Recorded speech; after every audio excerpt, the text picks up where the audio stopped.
ការផ្ដល់ឈាមជាទានឲ្យជីវិតជាកុសលដែលមានឧបការៈច្រើនរមែងនាំឲ្យសម្រេចបាននូវប្រយោជន៍ផ្ដល់នូវសេចក្តីសុខដល់ខ្លួននិងជនដទៃហើយក៏ជាទានមួយដែលមិនចាំបាច់នៅក្នុងការចំណាយប្រាក់ជាការចូលរួមកងពារនិងសង្គ្រោះជីវិតកុមារដែលមកទទួលការព្យាបាលនៅមន្ទីរពេទ្យកុមារអង្គរជារៀងរាល់ថ្ងៃឈាមប្រមាណត្រឹមតែ50មីលីលីត្រអាចសង្គ្រោះជីវិតទារកមួយបានរីឯឈាមមួយផ្លោកគឺអាចសង្គ្រោះជីវិតមនុស្សបានរហូតដល់ទៅ3នាក់ដែលលោកអ្នកគ្រាន់តែចំណាយពេលវេលាប្រមាណត្រឹមតែ7នាទីប៉ុណ្ណោះនៅក្នុងការបរិច្ចាគឈាមត្រឹមតែជារូបធាតុម្យ៉ាង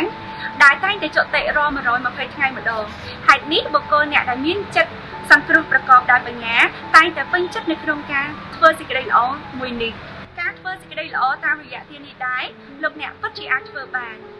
ការផ្ដល់ឈាមការចេញពីចិត្តមេត្តានិងករុណារបស់ម្ចាស់ទានការផ្ដល់ឈាមគឺផ្ដល់ជីវិតផ្ដល់ក្តីស្រឡាញ់និងការសង្គ្រោះហើយបុណ្យគឺជាឈ្មោះនៃសេចក្តីសុខការសន្សំរាល់សេចក្តីល្អ